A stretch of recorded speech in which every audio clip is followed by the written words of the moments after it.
everyone, Kevin from Epic Gardening here. We are continuing on with the best of weeks here on the podcast. Hope you enjoy. What's up, everyone? Welcome back to today's episode. Today we're talking about tomato problems. Now, tomatoes are a plant that there can be a lot of things that goes wrong with them, whether it comes to disease or the tomato hornworm or any sort of growing problem like blossom end rot. And so today I asked Craig how to mitigate and prevent some of the most common problems that will stop you from having successfully grown and delicious tomatoes. And so that's what we're getting into. I think you'll really enjoy it if you've ever struggled growing with tomatoes in the past. So let's let Craig take it away. All right, Craig. So I think we're getting into the meat of our week with you here. And as the tomato man, you probably know more than anyone else, how do we mitigate and prevent some of the things that are stopping most gardeners from growing tomatoes successfully? Because I know there's some stat, and it's probably not perfect, that 40% of first-time gardeners do not garden a second season, which is a pretty bad statistic. 4 out of 10 people just never grow anything again. And I think tomatoes are a perennial classic in the garden. That's something that everyone gravitates towards. How do we make sure that everyone who wants to grow them does it well?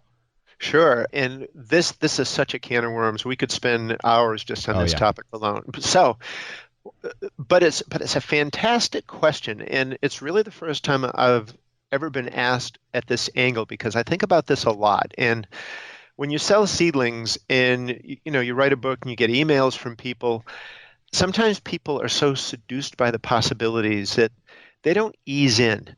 They don't only jump in, they immerse their whole bodies into it, and they've taken on way too much.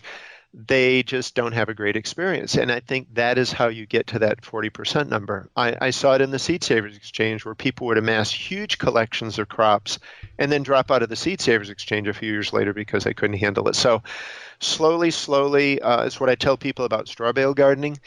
If you're trying any new technique for the first time, try it just a few. See if you like it. See if it's for you. So with tomatoes, most people love homegrown tomatoes. So the question is not, is it for you? The question is how to make it so that it's a pleasant experience. So I think the first thing is start slow. It's look at the space that you have and look at the hours of sun and pick varieties that are going to have the best chance of doing well there.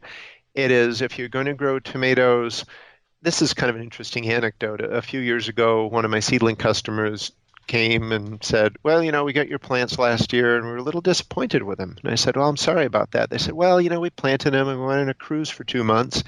And when we came back, we couldn't even find the plants.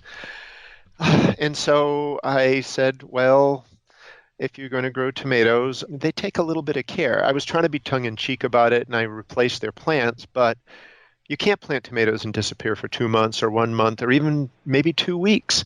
You also said something else when you introduced this topic that's absolutely fantastic. Mitigate and prevent. Because with tomatoes, once they catch certain things, there is no mitigation. The plants are goner.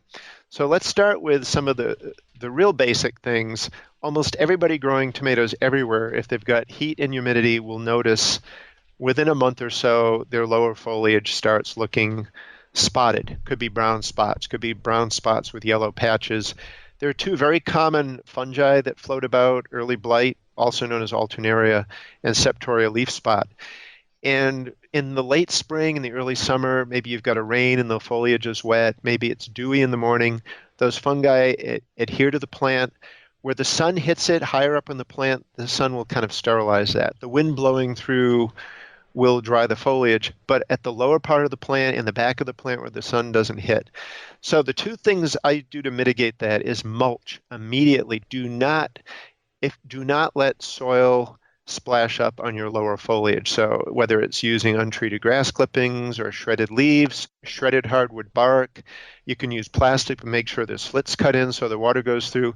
If you keep your foliage dry, if you water at the bottom of the plant, into that mulch, you're watering right at where the stem hits the soil, you're not using an overhead sprinkler, you're spacing your plants appropriate so that there's sun exposure as far around the plant as you can get, wind blowing through the plant, and as you walk amongst your garden, I think almost daily, if you see that lower foliage getting some spots on it, just snip it off.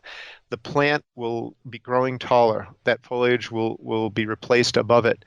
But if you leave that foliage on, it helps that disease spread upwards. So that's a biggie, the early blight septoria issue, and that really depresses a lot of people because their plants are looking really good, but then slowly they start going downhill, and they're almost paralyzed. Instead of going out and getting rid of that ugly foliage early on, they can just let it work right up the plant.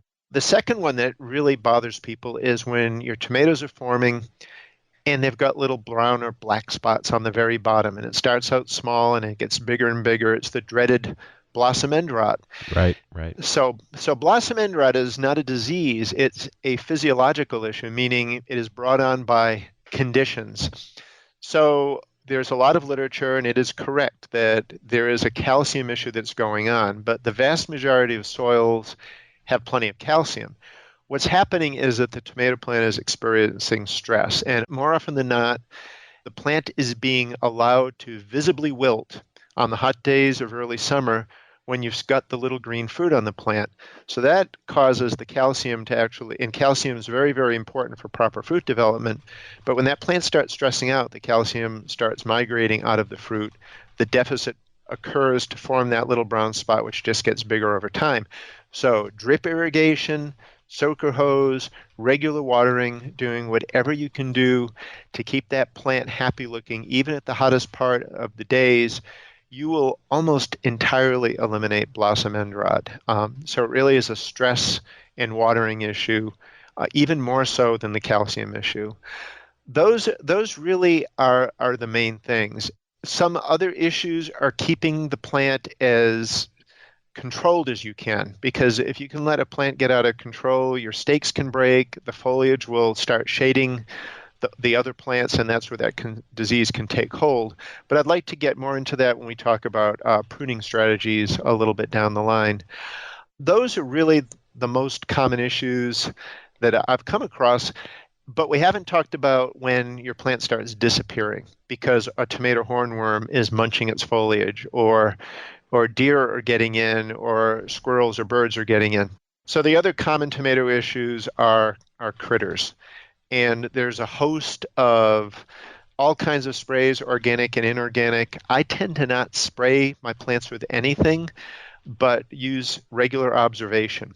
If leaves and stems are disappearing and you're seeing little balls of, shall we just say, worm poop, follow it. Look up from where that's falling on the ground on the leaves, and you'll invariably find a 2 to 3 inch green tomato hornworm munching away.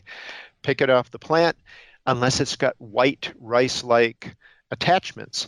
The white pupa of a wasp that actually will hatch and eat that hornworm from the inside out and create lots more wasps. The braconid wasp, right? Yeah. So it's a fantastic natural solution. If you see little holes in your tomatoes, you've got a tomato fruit worm that's eating in there. What I like to do is just pull the 1 or 2 tomatoes that will have the hole, destroy them. That way you're destroying the worm.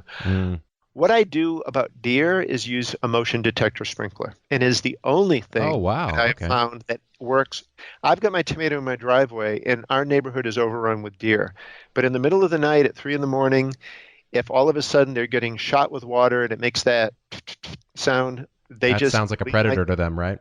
Yeah, they leave my garden totally alone. So that's probably what I would consider the things that will keep gardeners up at night and help them lead to them getting a little bit discouraged because it looks like things are going downhill. But just a few of those little remedies that I discussed can keep things really well under control.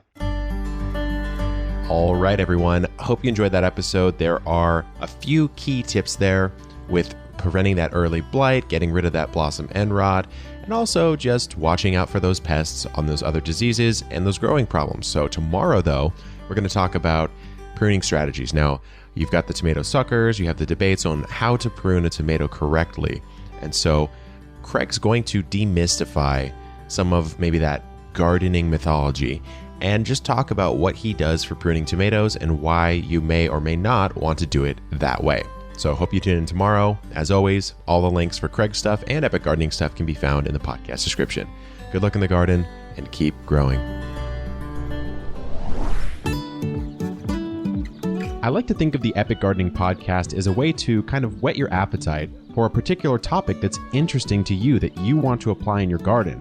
And one really good way to do that is to head on over to YouTube and subscribe to the Epic Gardening channel. We have 200 plus videos over there, really breaking down some of these topics so you can actually sink your teeth in and apply them to your garden. So head on over to YouTube, subscribe to Epic Gardening, and I'll see you over there. Good luck in the garden and keep on growing.